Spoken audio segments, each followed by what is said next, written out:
Gravando. Deus abençoe a todos vocês. Sejam bem-vindos aí à aula de número 5 do nosso curso. Eu creio na pregação. Para a gente é sempre muito bom ter os irmãos com a gente e poder compartilhar um pouco daquilo que a gente tem aprendido e desenvolvido ao longo do ministério, né, que a gente tem tido diante do Senhor. Eu queria orar, iniciar essa noite com uma oração, pedir ao Robson que possa orar para a gente, por favor, Robson, pode orar? Sim, pastor. Oremos. Seu Deus Pai, nós louvamos o teu nome, te agradecemos, somos gratos a Deus pelo tempo que passamos, a Deus, na tua presença, discutindo, compartilhando, nos capacitando para o ministério. Que o Senhor nos prepare um tempo abençoador, um tempo de qualidade, Deus. Que possamos ser abençoados nesse período.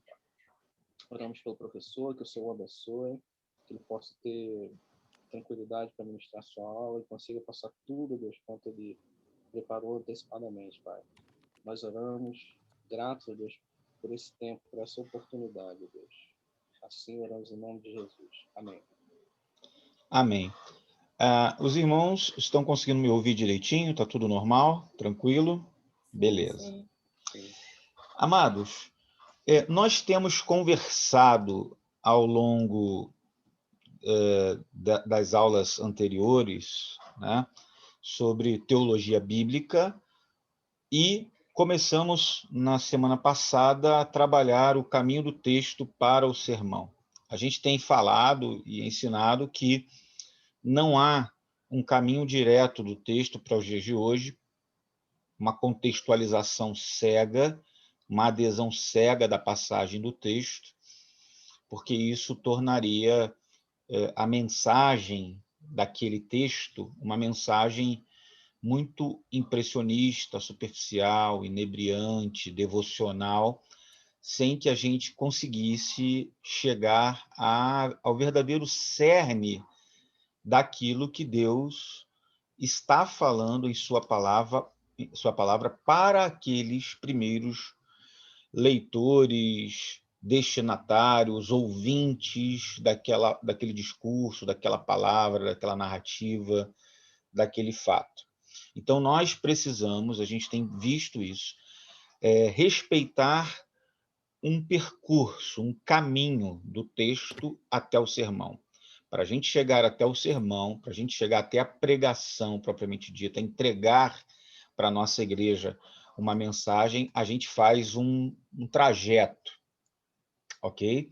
E esse trajeto, ele tem pelo menos 3 partes. A primeira parte desse trajeto trata daquilo que a gente chama de exegese, hermenêutica, exegese, que seria a parte do trajeto que vai até lá no texto bíblico, na época bíblica, na parte histórica, na parte gramatical, na parte literária, para extrair a mensagem que o Senhor transmitiu na sua palavra para aquele contexto e depois, então, fazermos o restante do percurso.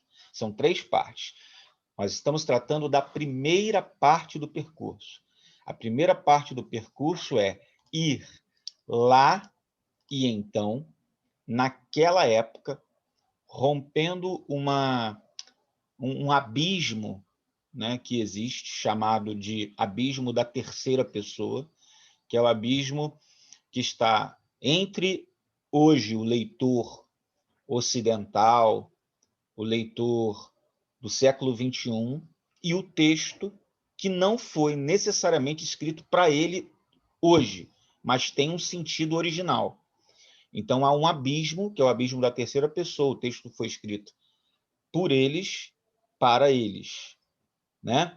Por algum autor para um grupo de pessoas. E aí a gente tem que romper essa barreira, primeiro entender o que significou, para depois traduzir a mensagem para os dias de hoje e ver o que a mensagem significa para a gente hoje. Dito isto, a gente chega numa parte desse estudo, desse primeiro trajeto, dessa primeira caminhada que a gente faz, que é chamado de encontrar a estrutura de uma passagem, encontrar a estrutura de um texto. Quando nós começamos a estudar uma passagem bíblica, quando a gente pretende pregar em cima de um determinado texto, nós precisamos estar atentos à estrutura desse texto. Correto? É importante que a gente fale que pregar de modo expositivo requer um estudo gramatical, literário, histórico da passagem, cultural, contextual da passagem, para a gente descobrir o que a passagem significa. Inclusive, eu vou citar apenas 2 livros. Não, na verdade, eu vou citar 4, mas eu vou mostrar 2 por enquanto, que é esse aqui, A Espiral Hermenêutica, tá? Da editora Vida Nova, uma nova abordagem à interpretação bíblica, e Convite à Interpretação Bíblica, a Tríade Hermenêutica, História, Literatura e Teologia. Tá? Eu estou citando 2 por enquanto, depois eu cito os outros. Tá? O que esse texto aqui, esse livro aqui, qual é a base que ele traz, o esboço no qual ele se debruça para escrever o conteúdo desse livro? Ele vai dizer que toda a interpretação, toda a hermenêutica, ela segue uma tríade, ou deveria seguir uma tríade. Que tríade é essa? Não necessariamente nessa ordem, porque aqui ele colocou história, literatura e teologia. Mas eu vou dizer que ele coloca aqui em todas as páginas, todas as páginas que antecedem os capítulos, e coloca um triângulozinho. O triângulozinho está escrito teologia em cima, história do lado esquerdo e literatura do lado direito. Quando trata de literatura, quando a gente faz uma análise literária da passagem bíblica, ele vai dividir aqui que existem 3 coisas que a gente precisa considerar. Primeiro, que toda passagem bíblica respeitando a literatura tem um cânon, ou seja, onde ela está inserida, um cânon maior, um contexto maior canônico onde ela está inserida. A passagem pode estar inserida no cânon do Antigo Testamento e a passagem pode estar inserida no cânon do Novo Testamento. Isso é importante a gente poder analisar. Segunda coisa, a gente precisa entender o gênero. Por que eu estou usando esse autor aqui como exemplo? Porque o que a gente vai trabalhar hoje vai apontar para a questão do gênero literário.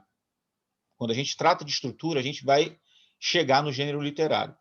Mas ele faz uma distinção entre gênero e linguagem, que eu acho muito legal. A gente deixar claro isso aqui. O que seria o gênero literário bíblico? A gente tem narrativas históricas do Antigo Testamento, narrativas históricas do Novo Testamento, a gente tem poesia e sabedoria, a gente tem profecia, a gente tem parábolas, a gente tem epístolas e literatura apocalíptica. São essas, pelo menos aí, os tipos de gênero literário que nós temos nas escrituras como um todo. Repito, narrativas, poesia e sabedoria, parábolas, epístolas e literatura apocalíptica. Dentro desses gêneros, a gente tem tipos de linguagem. Por exemplo, a gente tem, dentro da literatura do gênero chamado de epístola, a gente tem muitos discursos. A gente tem aquilo que a gente chama de contexto discursivo. A gente tem mensagens que a gente pode identificar, dizer que seriam discursos. E a gente encontra isso não só nas epístolas, que na sua grande maioria é composta de discurso, mas a gente encontra também nos evangelhos, nos outros tipos de de gênero, a gente também encontra discurso ali inserido. Deuteronômio, por exemplo, a gente encontra discurso. A gente encontra discurso em várias partes. E a gente precisa entender esse tipo de linguagem, tá certo? E aí, quando a gente fala de discurso, a gente está falando de um determinado tipo de linguagem que tem um propósito, tem uma... a gente pode definir discurso, essencialmente, como qualquer sequência coerente de orações, frases, períodos, seja uma porção narrativa, argumentativa ou poética de um texto. Ou seja, você tem um discurso construído ali, uma mensagem que é passada por meio de um discurso coerente, inteligível, lógico, né? Que qualquer forma de discurso humano prolongado necessita, né? De determinados indicadores que lhe confiram limites, coesão, proeminência, relações, contextualização. Ou seja, você tem, nesse tipo de linguagem, de discurso, uma lógica, uma coerência, e que a gente precisa alcançar essa lógica, essa coerência, o encadeamento das ideias quando a gente vai ler uma passagem bíblica. Por que eu estou fazendo essa introdução? Porque o que a gente vai começar a ver agora tem tudo a ver com essa questão da maneira como a gente enxerga a passagem. Dependendo do gênero literário, dependendo do tipo de linguagem, a gente vai interpretar de maneira diferente. Se for uma poesia, a gente interpreta de uma forma. Uma mensagem de sabedoria, a gente interpreta de uma forma. Se for uma narrativa, a gente interpreta de uma outra forma. A gente tem uma outra forma de olhar para esse texto. Certo? Se for um discurso, a gente tem uma outra maneira de olhar para esse texto. Se for uma parábola, também tem uma outra maneira de enxergar esse texto. A gente não pode usar a mesma forma de observação e interpretação para todos os gêneros e para todos os tipos de linguagem. E a gente vai ver isso exemplificado hoje. Correto? Antes, porém, é necessário que a gente defina muito bem o que é estrutura. E, a partir da estrutura, a gente entrar nos tipos de gêneros literários e linguagens. Eu vou colocar aqui o slide para a gente ver a parte da estrutura. Depois a gente vai ver textos bíblicos que nos dê exemplos de encontrarmos a estrutura dentro de determinado gênero literário.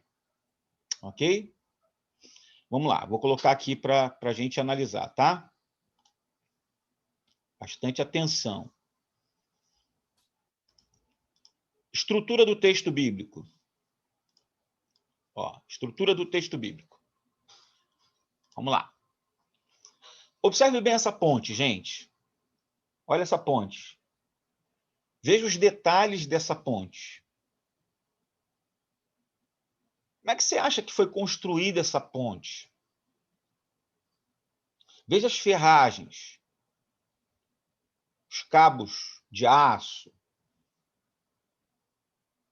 os ferros de uma maneira geral, a estrutura de uma maneira geral. Está vendo? Olha que interessante que essa ponte liga dois polos. Ela está ali para fazer uma conexão.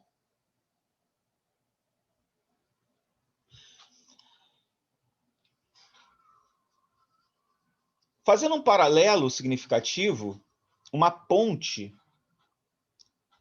ela é uma estrutura, né, que pode trazer para a gente uma ideia de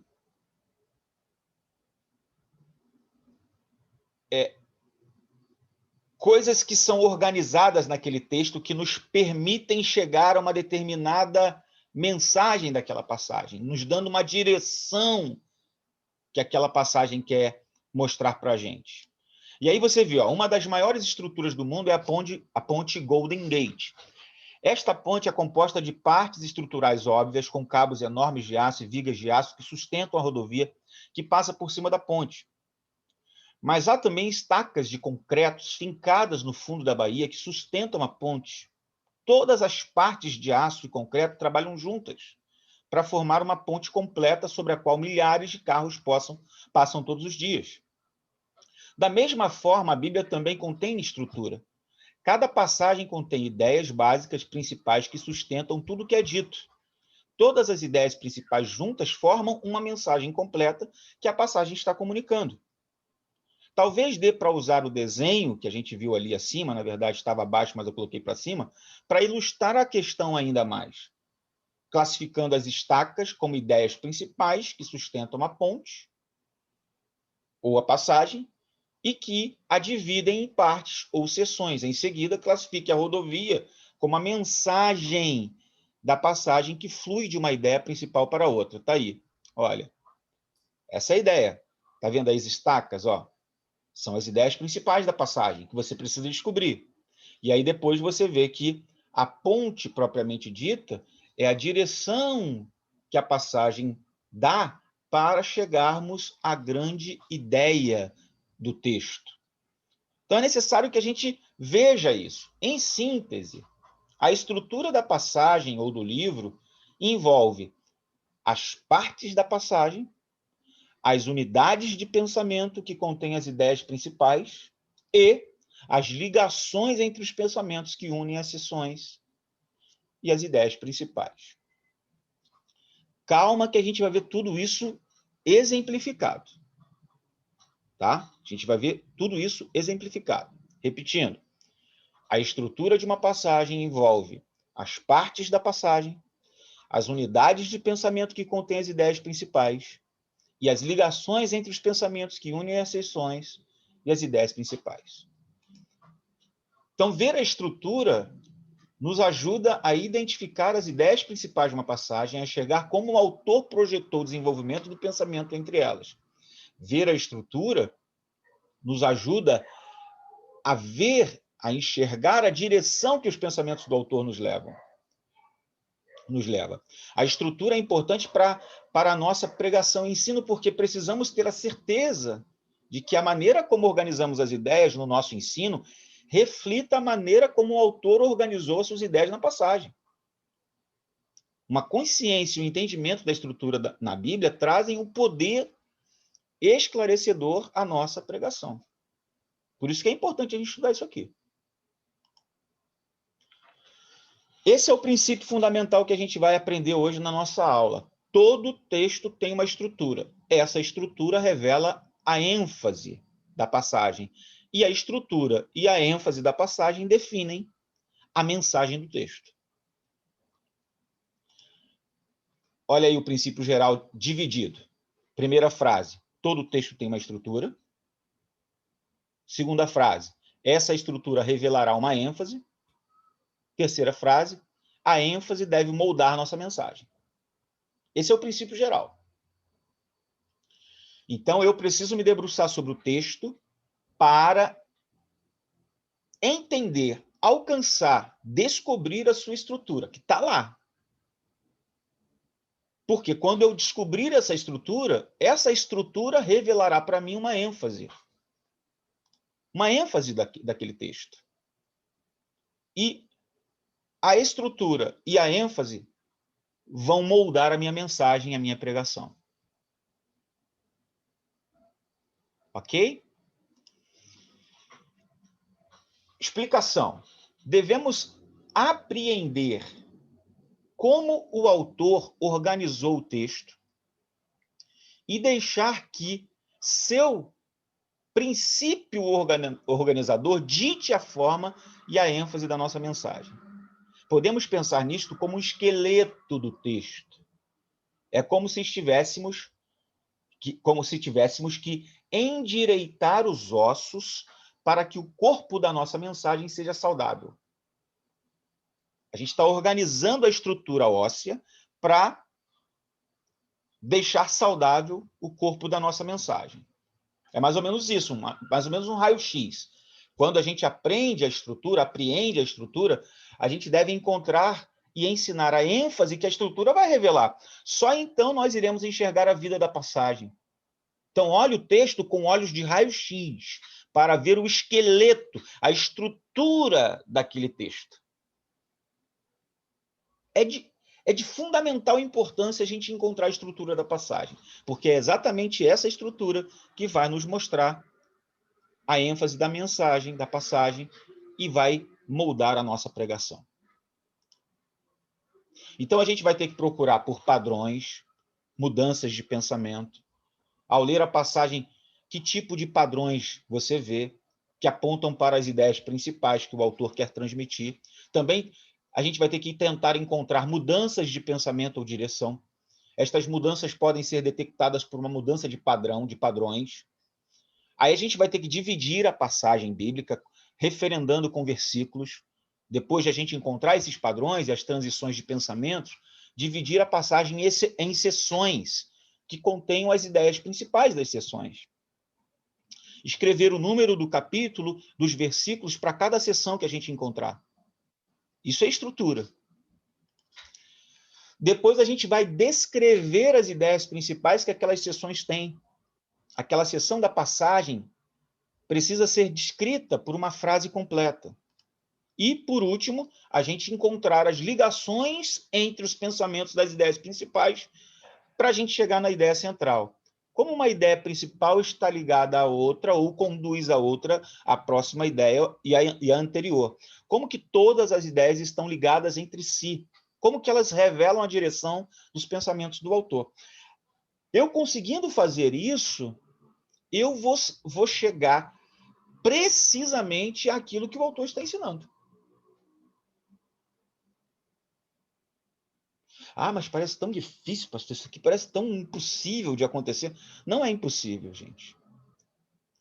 Eu não digo para vocês que seja fácil. Eu seria desonesto em dizer que seja fácil. Pode ser que alguma passagem ou outra seja mais fácil do que outras passagens. Isso é verdade. Pode ser que um texto seja mais fácil que outro texto. Mas chegar a essa estrutura não é tão fácil. Exigirá de nós dedicação. Exigirá de nós tempo com o texto. Exigirá de nós estudo sistemático, com afinco, com propósito, com gana, com vontade. Isso denotará tempo, dedicação, diligência da nossa parte, sem dúvida alguma. Mas é possível que todos nós aqui, todos, consigamos chegar ao entendimento das passagens por meio do encontro dessa estrutura, dessa ênfase e dessa ideia. Isso é perfeitamente possível. Vocês estão conseguindo me ouvir direitinho, gente? Então? Sim. É porque tem alguém aí perguntando se está com algum problema na transmissão. Tá normal, né? O Robson saiu?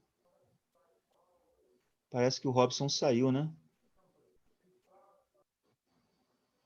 É ele que está colocando aqui. Então, talvez seja ele. Só responder ele aqui.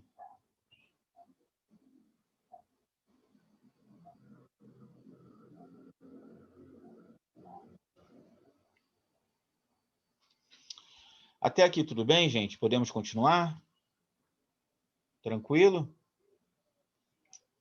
Beleza, então. Deixa eu voltar aqui.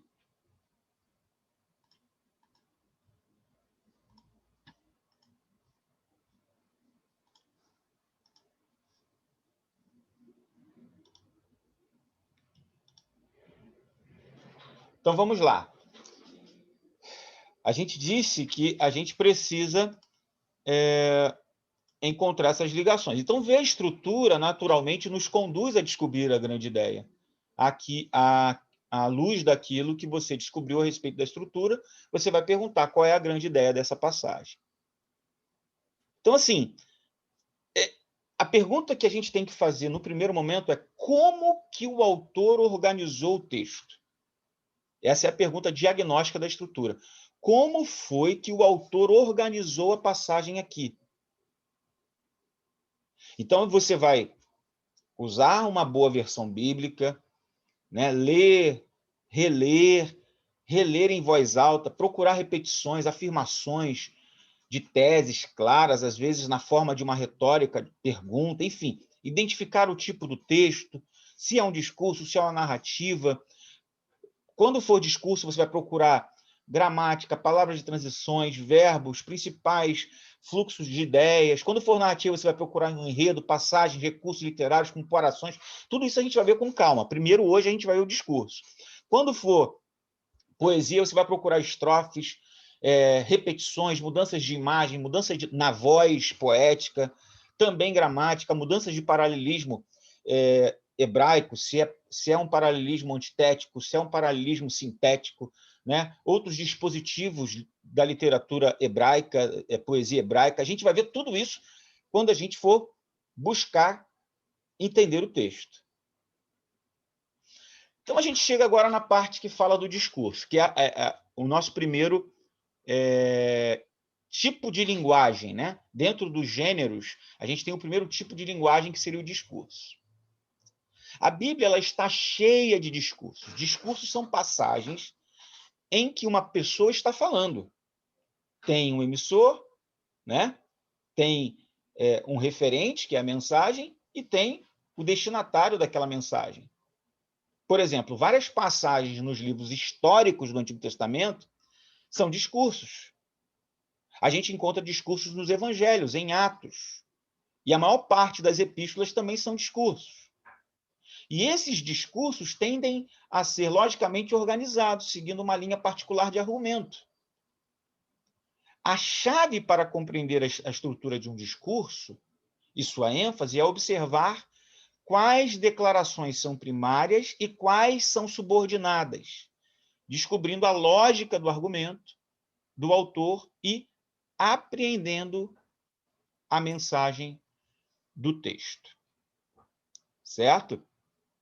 Então, a gente vai fazer perguntas diagnósticas aí. Existem palavras, frases ou ideias repetidas? Quais são as proposições, os verbos principais? Isso tudo precisa ser perguntado.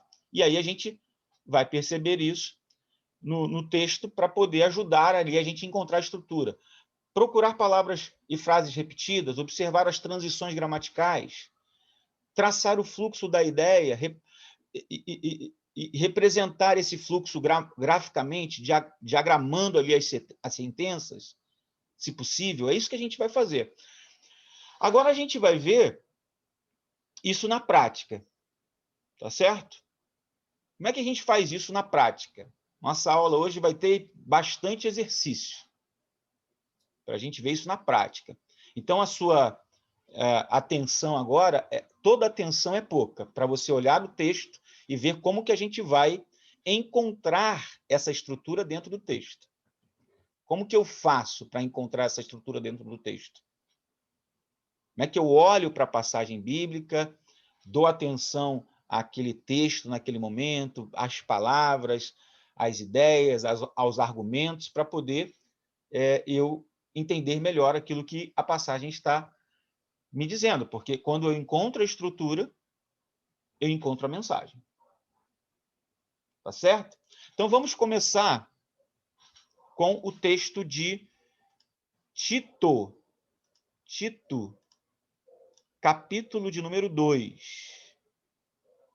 A primeira passagem que a gente vai analisar é Tito, capítulo de número 2. Então, a gente vai procurar a estrutura e a ênfase dessa passagem, as quais definirão sua mensagem principal para nós. Vamos ler esse texto aí. Por favor, algum aluno leia para mim, por favor.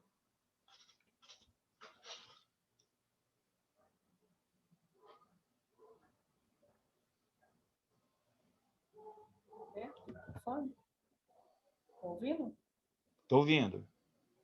Porquanto a graça de Deus se manifestou salvadora aos homens, educando-nos para que, renegadas à impiedade, está cobrindo aqui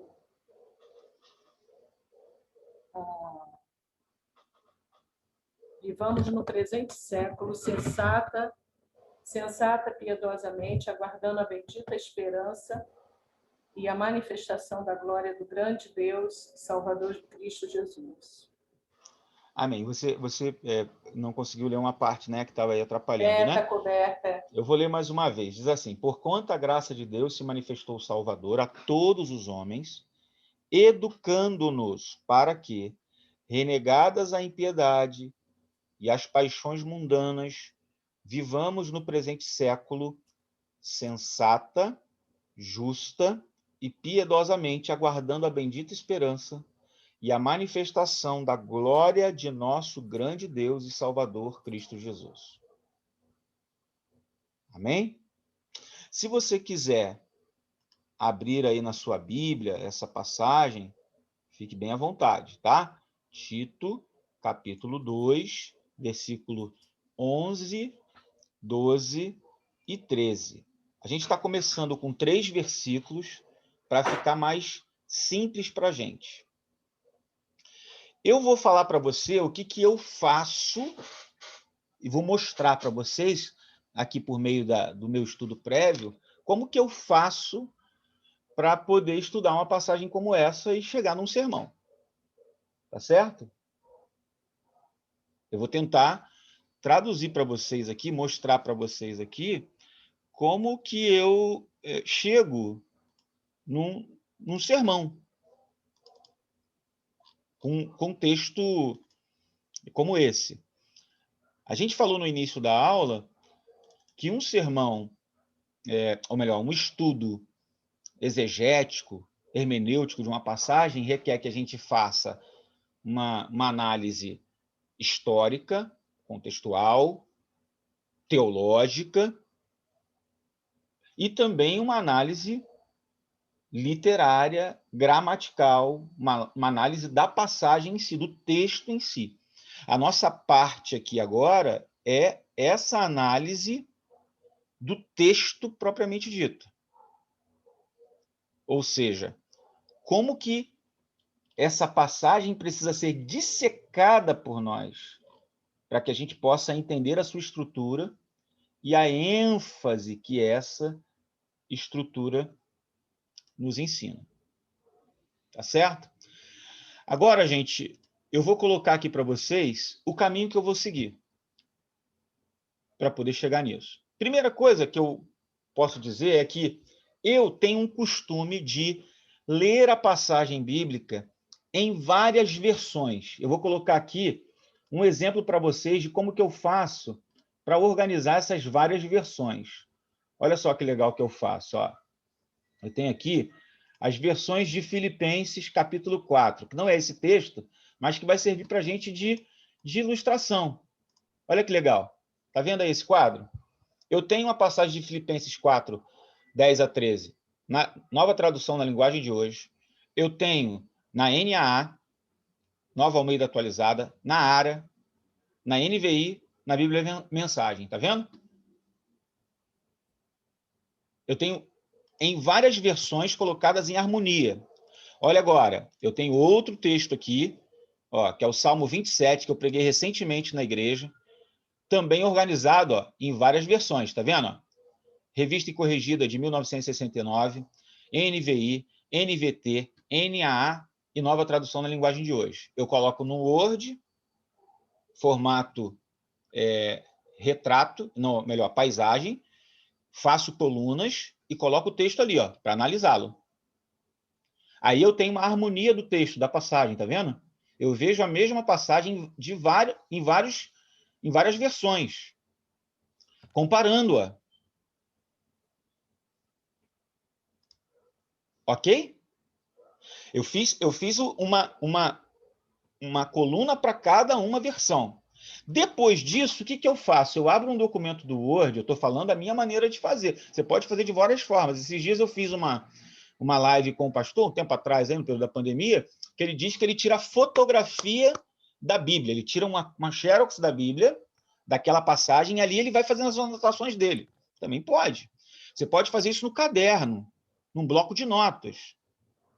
Você pode fazer isso num texto como eu faço aqui agora. Olha aqui, o que eu faço e fiz com o texto de Tito. Tá? Tá aqui, ó. Tá vendo aqui, ó?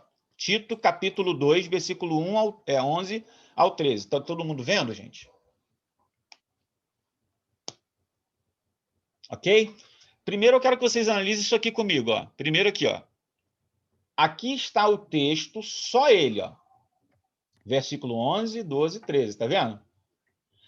O meu propósito é encontrar a estrutura dessa passagem. O meu propósito é saber a estrutura para entender a ênfase e isso vai definir para mim a mensagem. Eu quero descobrir o que Deus está falando, como que o autor organizou esse texto. Esse é o meu desejo. Esse é o meu propósito. Compreenderam? Então, veja os irmãos que essa passagem aqui de Tito, ela tá aí, ó, só o texto. Depois eu começo a destacar os verbos, tá vendo? Olha lá embaixo. Porque a graça de Deus se manifestou, trazendo salvação a todos os homens, ensinando-nos para que, renunciando às impiedades e às paixões mundanas, vivamos neste mundo de maneira sóbria, justa e piedosa, aguardando a bendita esperança e o aparecimento da glória do nosso grande Deus e Salvador Jesus Cristo. Veja que eu destaquei os verbos. Isso é fundamental num texto de discurso. Você entender como que o autor está se comunicando, está falando, está discursando. Olha a parte de baixo agora, eu separando as sentenças da passagem. Presta atenção aí. Porque pela graça de Deus se manifestou, porque a graça de Deus se manifestou, aí eu coloquei a frase que estava ao lado, coloquei para baixo, tá vendo? Trazendo salvação a todos os homens e, aí o versículo 12, coloquei para baixo, ó, ensinando-nos para que, coloquei para baixo, renunciando à impiedade e às paixões mundanas, embaixo, vivamos neste mundo de maneira sóbria, embaixo, justa e piedosa. Versículo 13, aguardando a bendita esperança e o aparecimento da glória de nosso grande Deus e Salvador Jesus Cristo. Por que eu separei assim? Primeiro, eu sei que um período completo, uma frase com sentido, ela gira em torno de um verbo. Ok? Está aqui, ó. O que é uma oração na língua portuguesa, se não uma frase construída em torno de um verbo, tendo um verbo como núcleo, uma oração verbal. Então tem que fazer essa separação de sentenças, frases e orações. Aonde há verbo, há uma oração. E ali eu estou separando os verbos e as orações em que aqueles verbos estão inseridos. Abaixo aqui eu faço um outro exercício, olha só, chamado de diagrama ou fluxograma. Presta atenção. Porque a graça de Deus se manifestou, trazendo salvação a todos os homens e, versículo 12, ensinando-nos para que, renunciando à impiedade e renunciando às paixões mundanas, embora não esteja o colchete aqui, eu sei que o e, ele adiciona algo ao renunciando. Renunciando à impiedade, renunciando às paixões. Então, eu coloquei colchete só para poder me facilitar o entendimento. Vivamos neste mundo de maneira sóbria, vivamos nesse mundo de maneira justa, vivamos nesse mundo de maneira piedosa. Mas o escritor não coloca vivamos nesse mundo, vivamos nesse mundo, vivamos nesse mundo. Ele tira, ele usa o recurso estilístico. Ele só acrescenta a informação. Ó, vivamos nesse mundo de maneira sóbria, justa e piedosa. Mas eu sei que ele está falando. Vivamos neste mundo de maneira sóbria, vivamos nesse mundo de maneira justa, vivamos nesse mundo de maneira piedosa. E o versículo 13. aguardando a bendita esperança e aguardando o aparecimento da glória de nosso grande Deus Salvador, Jesus Cristo. Você percebe que só nesses exercícios o texto já parece que começa a ficar mais claro para a gente?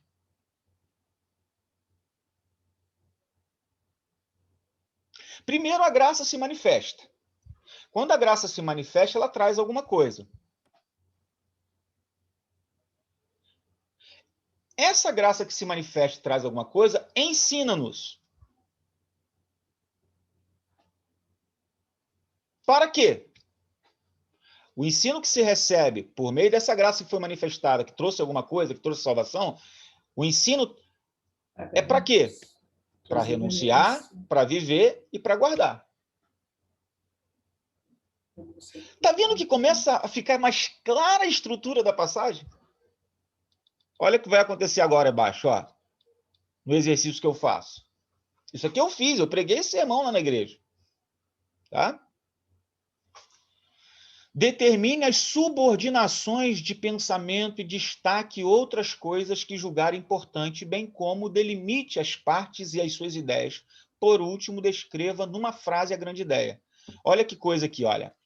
Porque a graça de Deus se manifestou, trazendo salvação a todos os homens e ensinando-nos, eu sei que ensinando-nos está subordinado à frase de cima, ao entendimento da ideia de cima. Porque a graça de Deus se manifestou, trazendo salvação a todos os homens e ensinando-nos para que, renunciando está subordinado a ensinando, vivamos está subordinado a ensinando, e aguardando está subordinado a ensinando.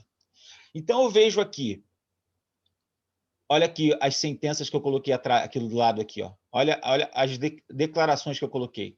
Eu vejo o passado, removendo a vida de pecado, renunciando à impiedade.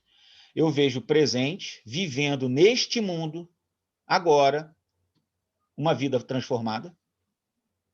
E eu vejo a questão futura, aguardando a bendita esperança e o aparecimento da glória do Senhor, o futuro, promovendo a esperança do porvir.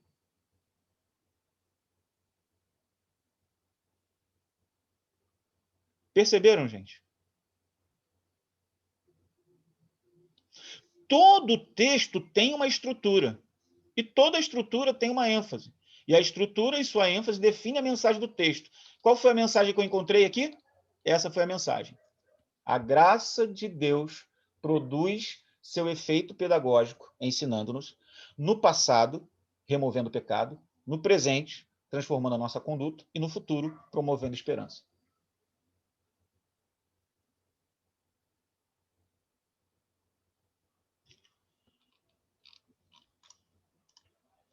De posse disso aqui, eu preparo o meu texto, eu preparo o meu sermão. Porque eu tenho estrutura. Eu tenho aqui algo que me permite organizar o meu sermão de uma maneira fiel ao texto que eu tenho.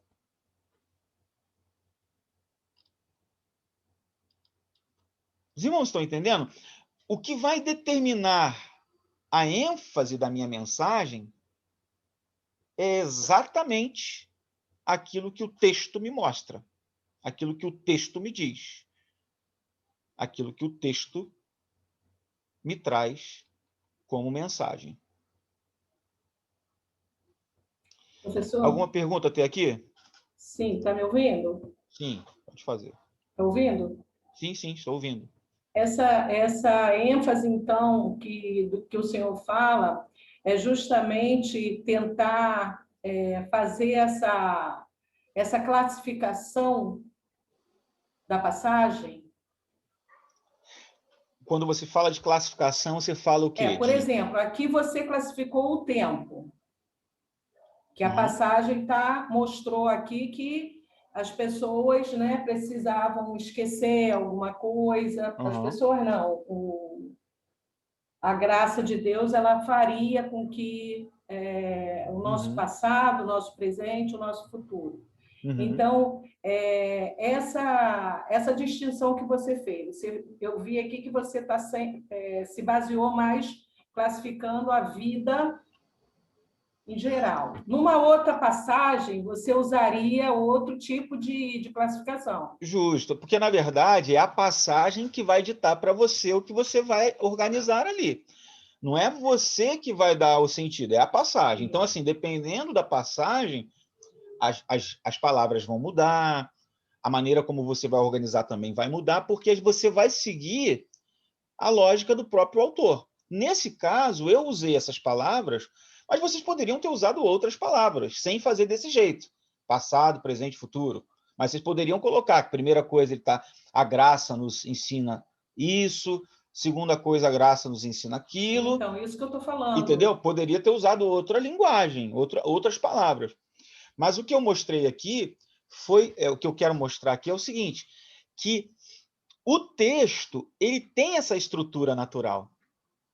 Seja ele de qual gênero for, de qual linguagem for, ele tem essa estrutura. Toda passagem, guarde o princípio, toda passagem bíblica tem uma estrutura. Toda ela. Qualquer tipo de passagem tem uma estrutura. Narrativas, discursos, poesias, texto de sabedoria, qualquer parábola, qualquer passagem bíblica tem uma estrutura. E aquela estrutura revela uma ênfase.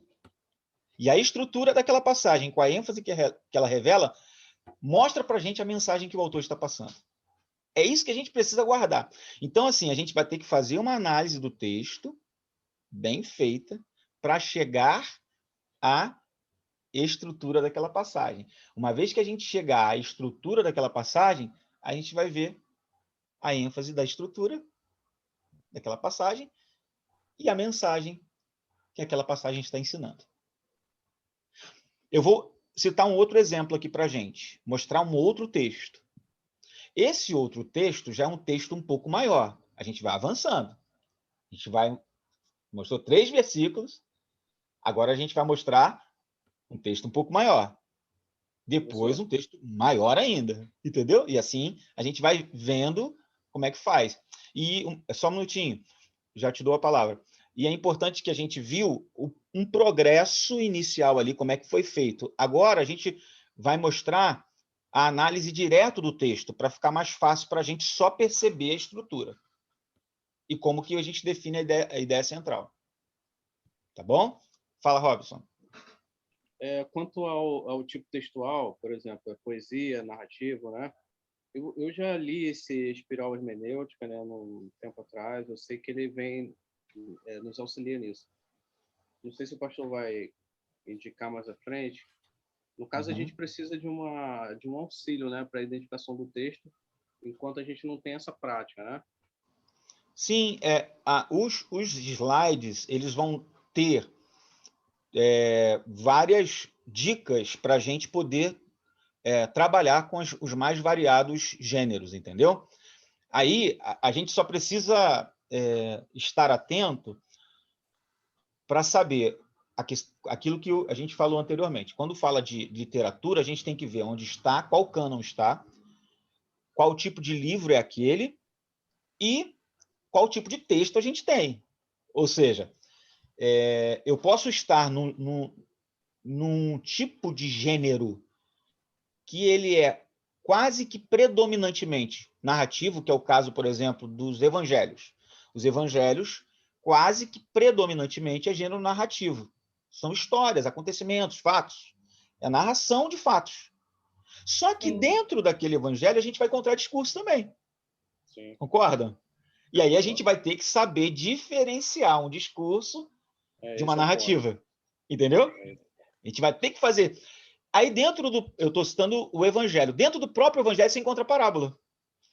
Verdade. Então, dentro de um tipo de gênero textual, que é o evangelho, gênero textual bíblico, que é o evangelho, a gente encontra narrativa, parábola, discurso. E a gente pode encontrar poesia.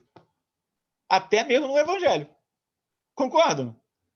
Então, eu quando estiver lendo o texto, eu vou precisar fazer essa diferenciação.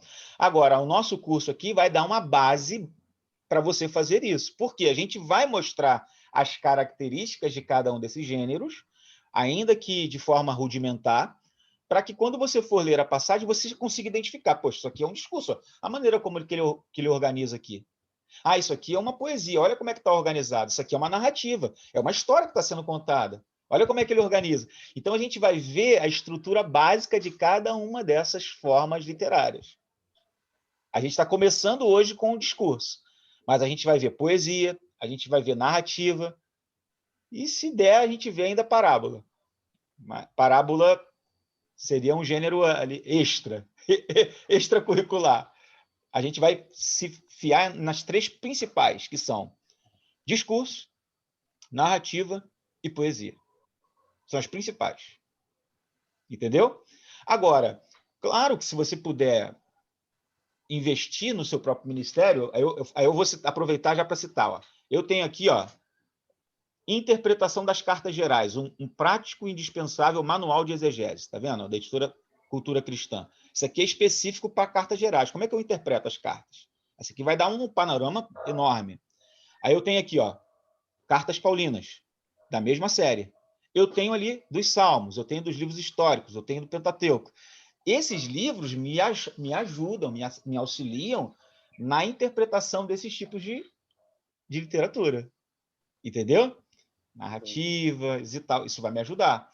Agora, o guia que eu passei para vocês, os slides que eu estou passando, vai dar uma base legal para vocês trabalharem isso aí. Entendeu? Uma base inicial, digamos assim, né? Para aprofundar, vocês vão ter que dar continuidade aos estudos, correr atrás. Mas o que a gente está fomentando aqui, o que a gente está iniciando aqui nas conversas, gente, é fundamental para a interpretação da passagem. É algo mesmo fundante mesmo, é importante demais. Entendeu? Isso aqui não se estuda em homilética tradicional no seminário, não, gente. Eu não tive, né? Não tem, isso não tem. Eu sou formado no seminário desde... Eu estudei... O primeiro seminário que eu fiz com 17 anos. Me formei em 99, depois fiz mais outro seminário, estudei mais 4 anos e meio, terminei em 2004. Eu nunca vi esse seminário. Fui professor de seminário, fui diretor de seminário em 2 seminários. Nunca teve isso. Nunca teve isso. Não tem, gente. Eu aprendi o sermão de 3 pontos. É aquilo corrido, né? Aquela coisa rápida que a gente aprende lá. Então, o curso, eu creio na pregação, como outros cursos desse modelo, se justificam porque isso daqui não pode ser privilégio de um grupo de pessoas, gente. Todo professor, todo pregador, todo mestre, todo aquele que trabalha na igreja e quer trabalhar de uma maneira séria a partir do texto bíblico, precisa ter acesso a essas coisas. Por isso que projetos como o nosso, como o do Charles Simeon Trust, Prega a Palavra e outros mais, trabalham dessa forma. Entenderam? Acaba ficando mais fácil. Óbvio, porque você tem o contato com coisas que estão, digamos assim, extra-texto, mas que te auxilia a chegar ao texto. Você não foge da passagem, você está no texto, mas você está estudando coisas acerca daquele texto que vão te auxiliarem muito no entendimento daquele texto. Sabe? Assim, é coisa básica para você interpretar corretamente. Esse é o nosso propósito. Entendeu? Dar um pontapé inicial, encorajar vocês, impulsioná-los a aprofundar essas ferramentas, a fim de que, ao lerem a passagem bíblica, vocês nunca mais leiam da mesma forma que liam antes. Nunca. Se eu conseguir fazer isso, irmãos, cheguei no meu propósito. Olha só, eu vou mostrar uma outra passagem bíblica, tá? E vou mostrar o texto. Aí depois a gente abre para conversar, tá bom?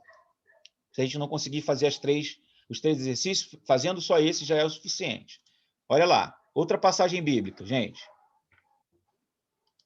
Acompanhe-me. Ah, não, desculpa, eu fiz errado aqui. Primeiro a passagem, tá?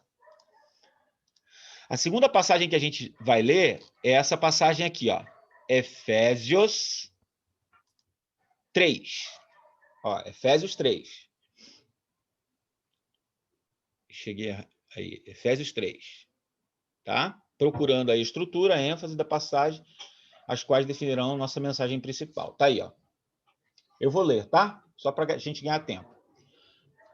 Por esta causa me ponho de joelhos diante do Pai, de quem toma o nome toda a família, tanto no céu como sobre a terra, para que, segundo a riqueza da sua glória, vos conceda que sejais fortalecidos com poder mediante o seu Espírito no homem interior.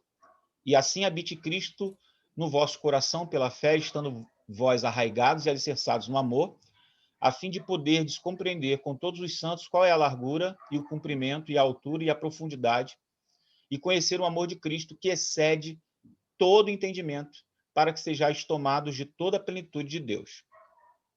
Ora, aquele que é poderoso para fazer infinitamente mais do que tudo quanto pedimos ou pensamos, conforme o seu poder que opera em nós, a ele seja a glória na igreja e em Cristo Jesus, por todas as gerações, para todo sempre. Amém. Deixa eu falar uma coisa também importante que eu queria dizer para vocês. Não necessariamente, quando a gente vai pregar uma passagem, a gente precisa seguir aquelas divisões que estão ali pré-estabelecidas nas Bíblias. Principalmente quando se trata de carta, tá bom? Porque nem sempre aquelas divisõezinhas com os títulozinhos em cima da Bíblia, aquelas divisões de versículos ali, de blocos de versículos, compreendem a totalidade. Às vezes, para você chegar a um entendimento da passagem, você tem que ultrapassar um pouquinho aqueles títulos ali, senão você não vai conseguir compreender. Uma dica que eu dou é que essas Bíblias agora, novas, elas estão vindo com a letra em negrito, quando se inicia um parágrafo bíblico. Como é que eu sei um parágrafo para eu pregar? Quando se inicia com a letra em negrito. Você pode observar as suas Bíblias, as Bíblias de vocês, em papel, que a maioria delas hoje inicia em negrito. Os parágrafos. Então, quando é que você vai saber que tem um parágrafo? Quando aquela letra está em negrito, e aí você vai ver até onde a outra letra está em negrito, e você vai ver que aquele ali é um trecho completo. É uma ideia, um conjunto de ideias completo. A gente chama isso de parágrafo bíblico, ou numa linguagem mais acadêmica, chama de perícope, mas é um parágrafo bíblico. Só que você pode pregar um parágrafo pequeno ou um parágrafo grande. Esse parágrafo que a gente viu agora é um parágrafo maior. Olha que interessante. Agora, vou colocar aqui a análise que eu fiz desse texto. Obviamente que eu não vou seguir o mesmo padrão do texto anterior. Eu já estou aqui usando o pressuposto de que eu estou fazendo isso, já é um hábito meu, tá? Já é um hábito. Então, eu tenho a passagem Efésios 3, versículos 14 a 21. Olha o que eu fiz aí. Eu dividi o versículo 14. Olha o versículo 14 que diz: por essa razão, dobro meus joelhos perante o Pai, de quem toda a família nos céus e na terra recebe o nome. Primeira coisa que eu vejo aí, eu coloquei do lado a declaração. Orando ao Deus Pai pela Igreja Família. Esse texto me mostra que existe uma família e que essa família é a igreja. Esse texto me mostra que existe o Pai, que esse Pai é o Pai desta família, que é a igreja, que é Deus. E esse texto, esse versículo 14 também me mostra uma oração. Ó. Por essa razão, eu dobro os meus joelhos. É uma oração do apóstolo Paulo. Ele dobra os joelhos perante o Pai, então ele ora ao Pai em favor da igreja. É claro que o contexto vai me mostrar isso aqui também, mas eu já percebo a oração do apóstolo Paulo ao Deus Pai em favor da igreja. Olha a parte de baixo, versículo 16, que é versículo 14 e 15, a primeira parte aí, tá vendo? A segunda parte, versículo 16, diz assim: para que, eu estou orando, para que, segundo as riquezas da sua glória, vos conceda que sejais interiormente fortalecidos com poder pelo seu Espírito. Olha o desejo do apóstolo Paulo sendo manifestado aí. Ele ora pelo poder espiritual através do Espírito Santo. Estão vendo? Ele ora para que os crentes de Éfeso fossem revestidos com poder, fortalecidos com poder do Espírito Santo. Ok? Aí eu coloquei do lado a declaração. Versículo 17. E que habite Cristo pela fé em vosso coração. Ele continua orando pela presença de Cristo no coração da igreja, dos crentes. Agora veja que eu dividi entre a parte A do versículo 17 e coloquei a parte B do versículo 17 só embaixo, na outra parte. Entenderam? Porque olha só, o versículo 17. E que Cristo habite pela fé em vosso coração, a fim de que? Essa expressão, a fim de que, revela um propósito. Cristo, a presença de Cristo no coração, para que...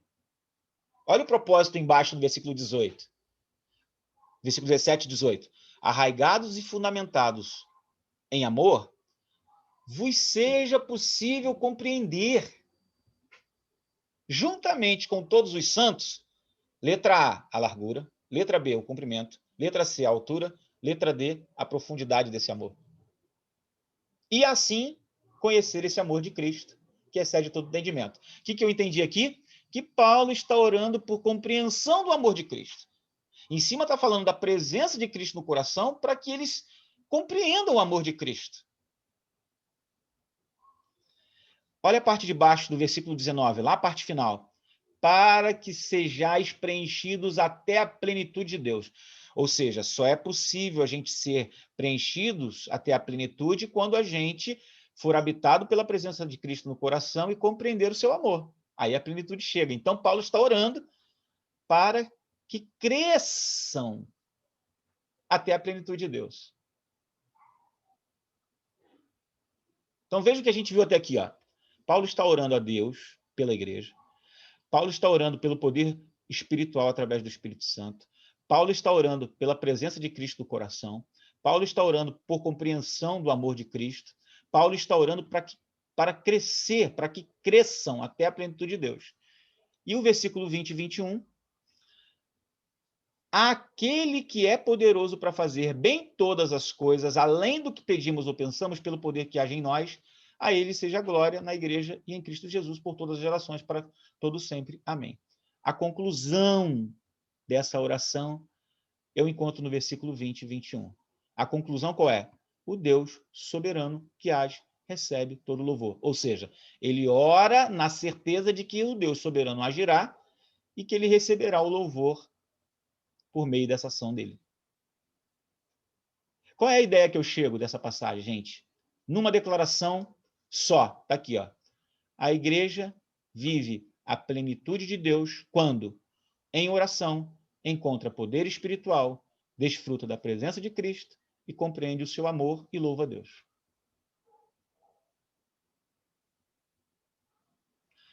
Tudo que eu disse nessa grande ideia está nesse texto aqui, gente.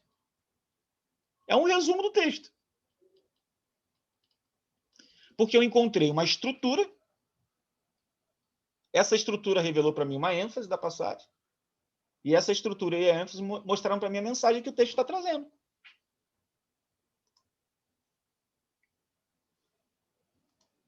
Eu vou mostrar para vocês agora o sermão, como é que ficou no final. Tá? Olha como é que eu trouxe para o sermão tudo que eu fiz no meu estudo prévio. Vou mostrar o meu sermão agora, o meu esboço. Tá bom? Estão enxergando aí? Estão vendo? Sim. Ó, olha o esboço. Olha a grande ideia aqui, ó, que eu tinha colocado lá.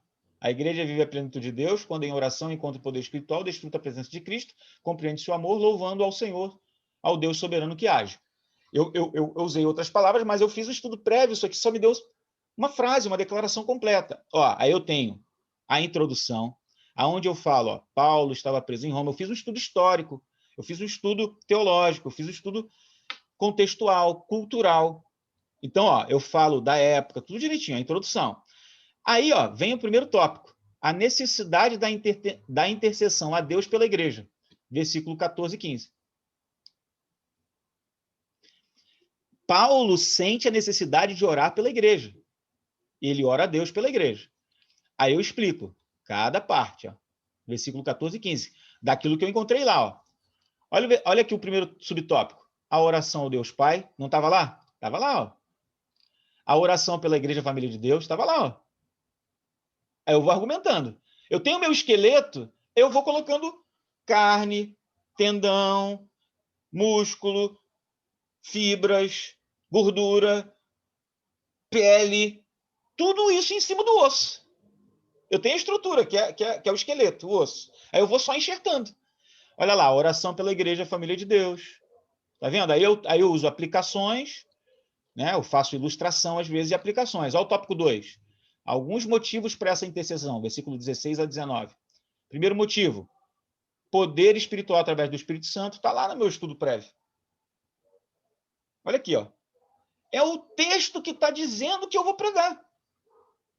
Não o que eu quero. É a passagem que está governando o sermão. Aí eu explico isso. Argumento e argumento. Aí traz aplicações e tal. Aí eu vou no segundo motivo. Pela presença de Cristo no coração, versículo 17. Está lá também, no meu estudo prévio. Aí eu explico cada parte. Ó. Explico cada coisa. Aplicações. Terceiro motivo, pela compreensão do amor de Cristo. Versículo 17, parte B, até o versículo 19, parte A. Também está lá na minha estrutura. Aí eu desenvolvo. Quarto motivo, para que cresçamos até a plenitude de Deus. Versículo 19, parte B. Também está lá no meu estudo. E aí eu chego na conclusão da oração de Paulo, tá vendo? Que é o tópico 3. Aí eu falo, ó, como conclusão desta oração paulina, o Deus soberano que age recebe todo louvor. O tributo de louvor de Paulo a Deus se baseia na capacidade divina de cumprir muito além das expectativas humanas. Seu sábio plano por intermédio da igreja.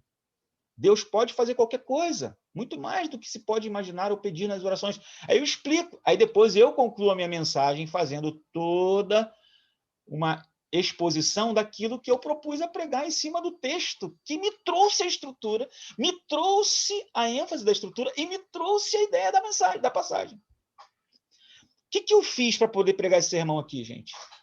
Eu labutei, eu me preparei para chegar no púlpito e pregar fielmente o texto bíblico. Eu posso falhar? Posso. Posso falhar, eu sou um ser humano, gente. Mas eu não quis falhar, eu quis fazer um bom trabalho. Eu me esmerei para estudar a passagem, chegar no púlpito com um entendimento completo daquele texto e passar para a igreja que eu pastoreio.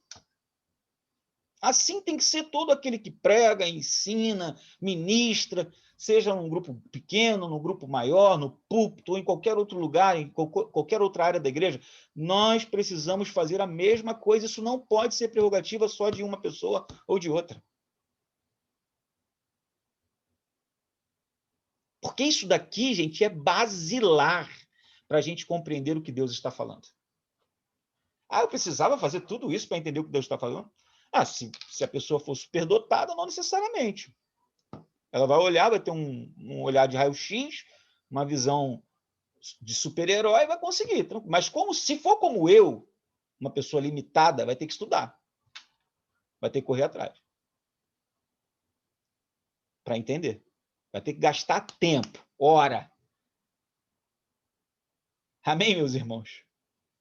Eu concluo a minha aula de hoje mostrando para vocês, mais uma vez, o nosso princípio básico de hoje. Esse é o princípio básico. Ó, todo texto tem uma estrutura. Essa estrutura revela a ênfase. E a estrutura e a ênfase definem a mensagem do texto.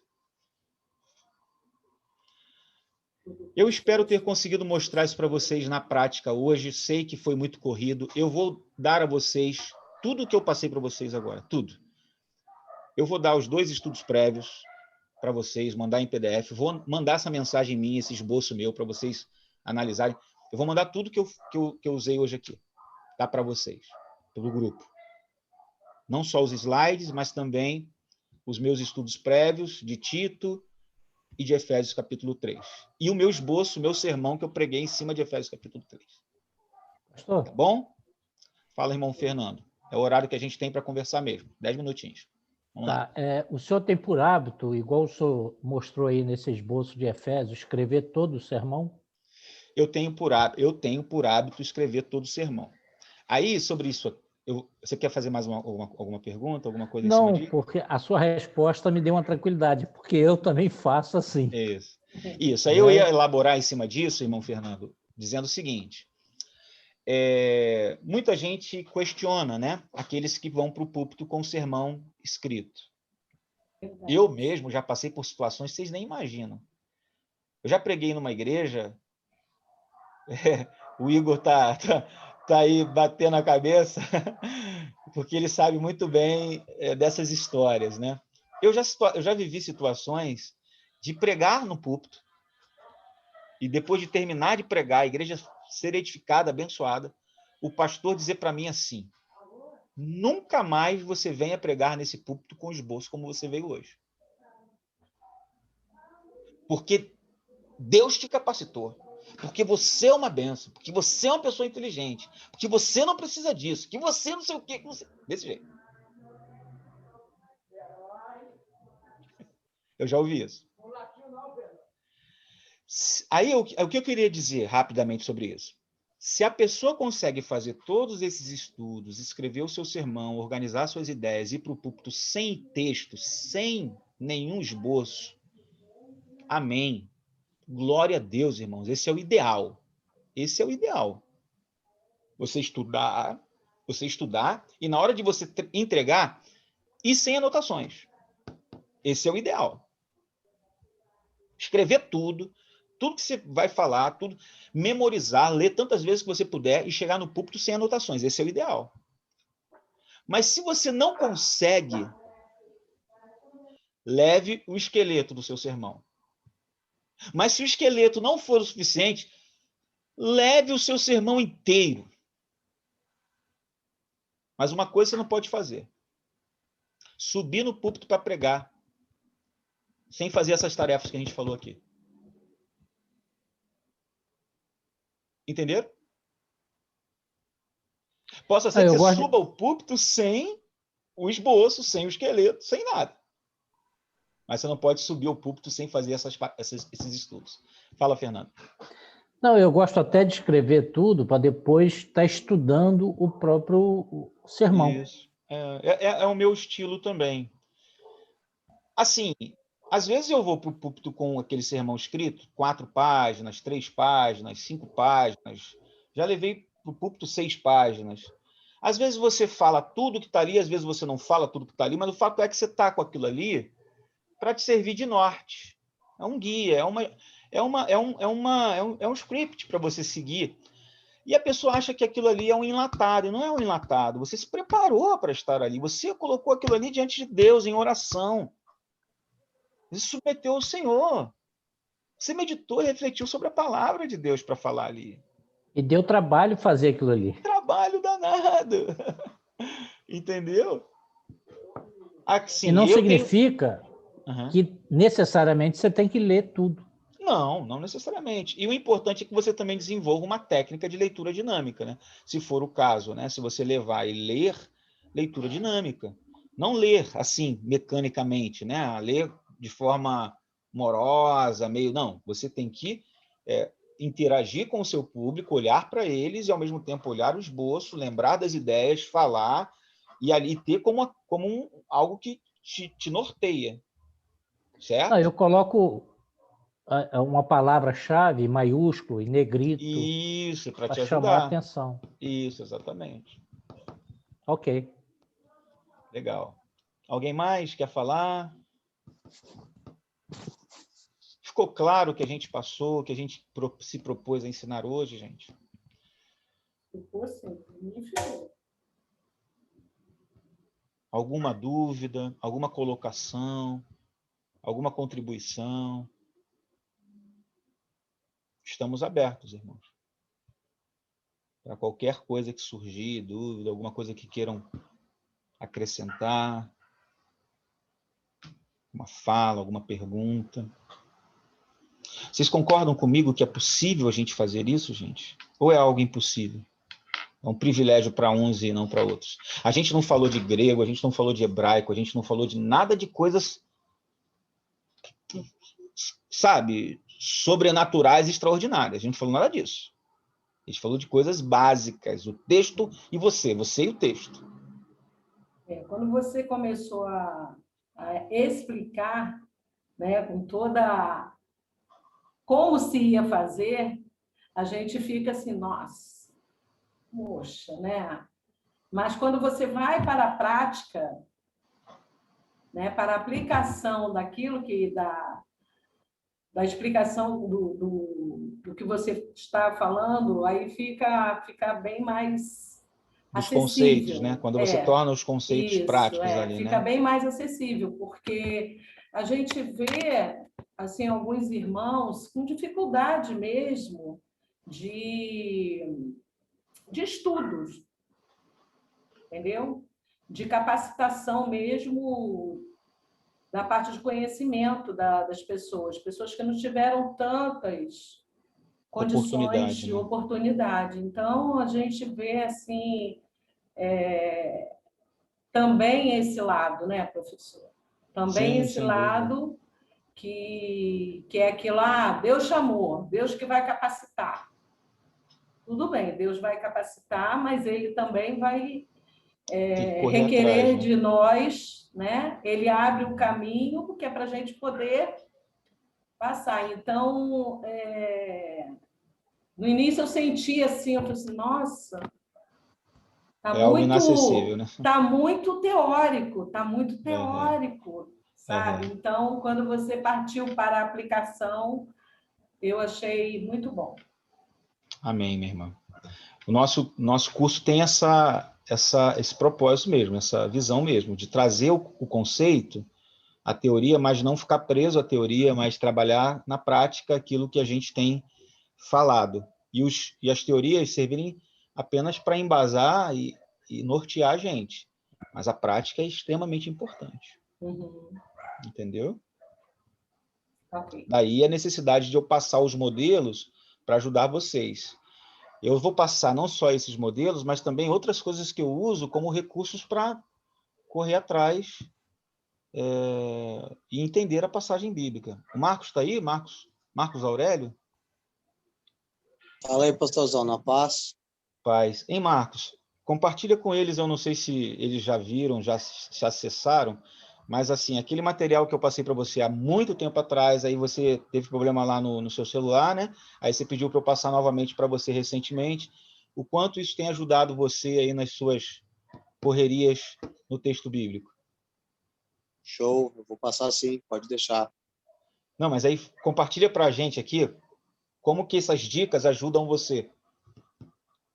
No meu caso agora, específico, meu caso específico me coloca anos-luz à frente da minha realidade, porque eu tenho algumas limitações e aquele material já me norteia, de fato, quais passos seguir para ser o mais fiel possível ao texto, considerando essas limitações como fatores limitadores, mas que podem ser superados se o saber usar essas ferramentas, tendo essas ferramentas em mãos. Então, tem me ajudado muito a questão de reconhecer a estrutura, identificar problema, conflito do texto, trazer para a realidade atual, fator histórico.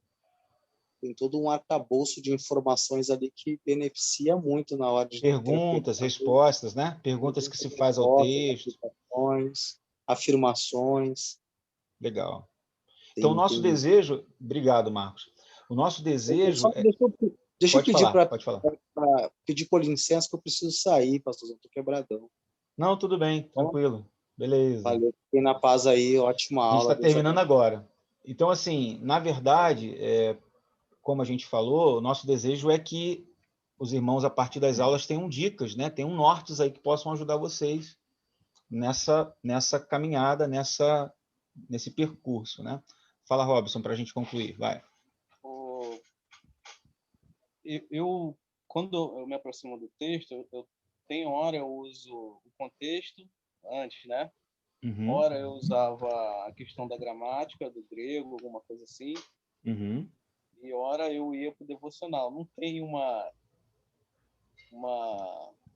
processo. Estava muito aleatório, sabe? Agora, dessas últimas semanas para cá, eu entendi o contexto. E agora, em que momento eu uso a questão gramatical, né? Que a gente tem hoje, e não ir direto para a aplicação, como eu estava fazendo.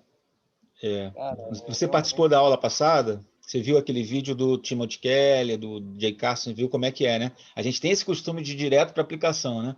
Mas a gente precisa fazer primeiro o caminho da exegese, né? Parte histórica e teológica. Da última aula para cá, eu preguei 3 sermões, né? Eu sou pastor da igreja. A diferença que faz quando você lê o contexto, sabe, é muito grande. É outra coisa, né, meu irmão? É outros 500, não é isso? A aplicação vem natural, né? Vem. Porque ela emerge da passagem, né? Muito bem, gente. Eu agradeço aí a presença de todos vocês, né? Espero que tenha sido claro, mais uma vez. Se não foi, veja novamente o vídeo, a gente vai passar depois o link, analise os slides, o que a gente vai passar também como material sobressalente, aí, material suplementar. Veja tudo isso e qualquer coisa, só entrar em contato com a gente pelo WhatsApp, dentro das nossas limitações, a gente vai respondendo as questões, tá bom? Ok. Um grande abraço, Deus abençoe, beijo no coração, até a próxima aula, se assim Deus permitir. Amém. Com Deus aí. Boa noite a todos. A paz, boa noite. Graça e paz.